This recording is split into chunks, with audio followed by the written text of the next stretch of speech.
Hello and welcome to Spectrum News. I am Rachel David White, coming to you live from Uyo, the capital city of Akwa Ibom State. Let's take a look at the headlines. Banks, government offices short as NLC strike kicks off. Akwa Ibom State government to flag off palliative distributions tomorrow, Wednesday, September 6th.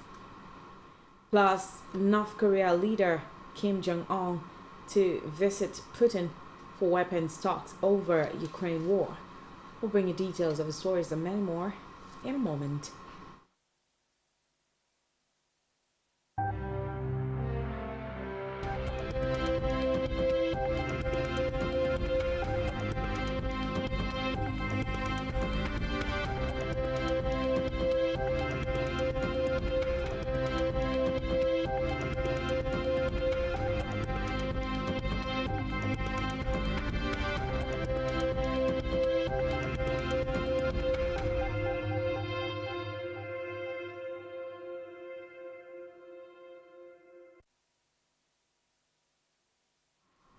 First, in the news this afternoon, following the call for a warning strike by the Nigeria Labour Congress NLC against continuous economic hardship activities in various government agencies have been grounded in the Federal Capital Territory, Abuja.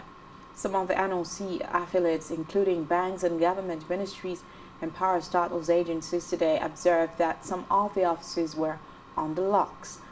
The NLC's decision to commence strike is coming at the heels of its declined meeting with the federal government due to escalating hardships and suffering across the country caused by the removal of fuel subsidies. Reports say the doors of commercial banks in the Federal Capital Territory were shut while customers carried out transactions on automated teller machines, ATMs, near their premises. Nobody, no worker can say he's not aware of the strike.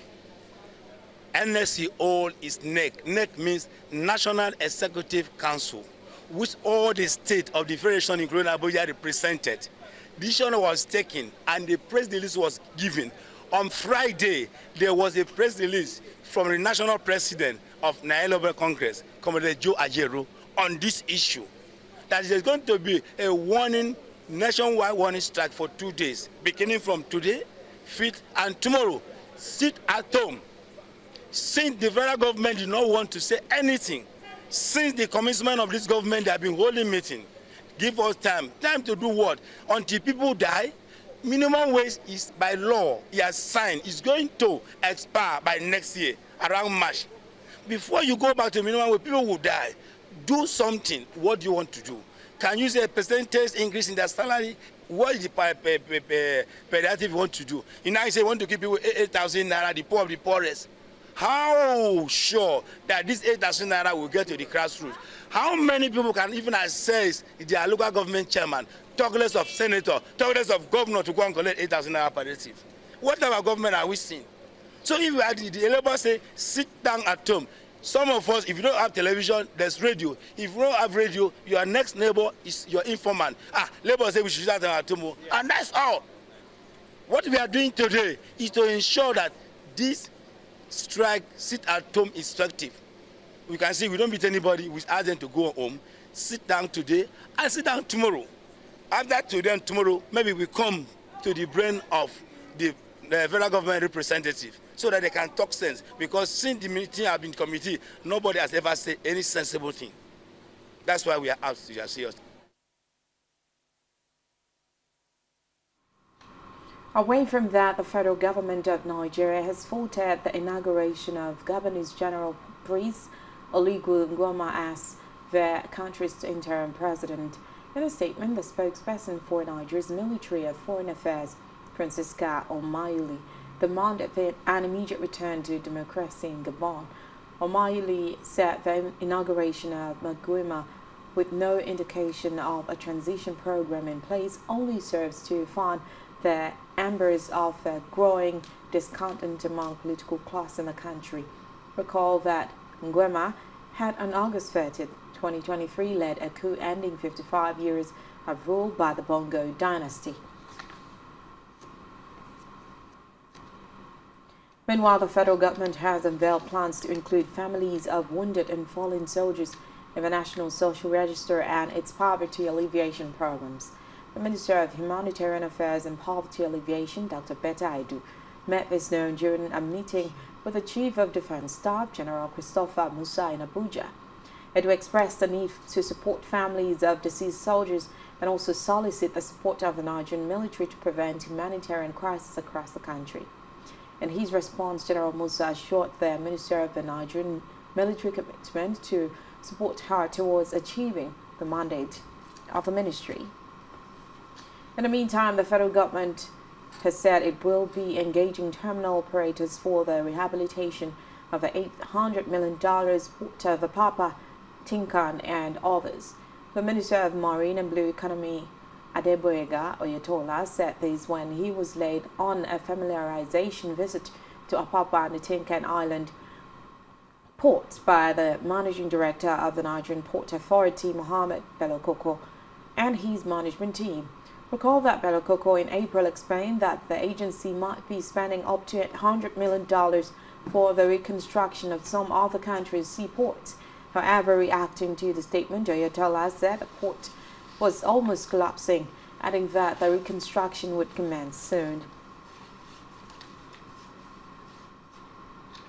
Meanwhile, in the Ministry of Budget and Economic Planning, just said that the 2024 budget would be submitted to the House of Assembly before the end of October. The Director General of the Budget Office of the Federation, Ben Akabweze, said these in Lagos during the training of Ministries, Department and Agencies personnel who would be involved in the 2024 budget preparation based on a government integrated financial management information system, budget preparation subsystem. Akabweze, who was represented by the Director of Revenue and Fiscal Policy at the Budget Office of the Federation, Hapsatu Mormoni, disclosed that the Budget Office was working to ensure that the 2024 budget was submitted to the National Assembly before the end of October. The Director General said the training of the MDA's personnel had been very effective, adding that the country had been able to return to the January-December budget cycle in the last 5 years.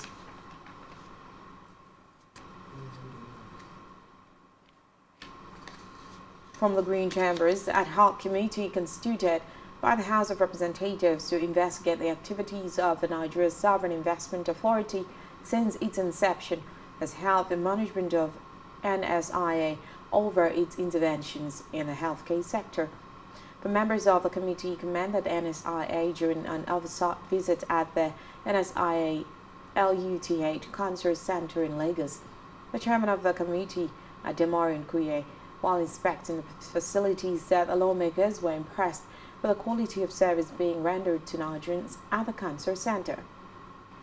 Reports say the NSIA Healthcare was established to catalyze private sector investment to address the infrastructure gaps in the healthcare sector, improve manpower, and forge strategic collaborations to advance healthcare indicators in the country.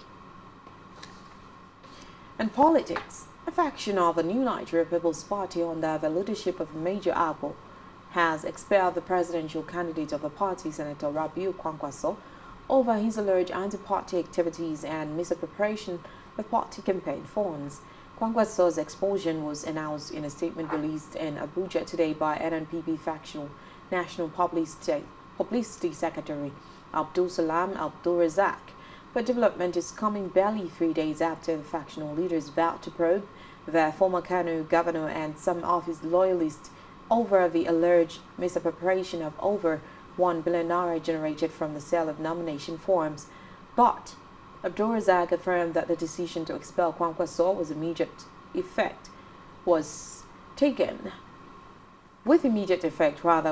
after he failed to appear before the disciplinary panel to defend himself over the allegations of gross anti-party activities and mismanagement of party campaign funds within 5 days. The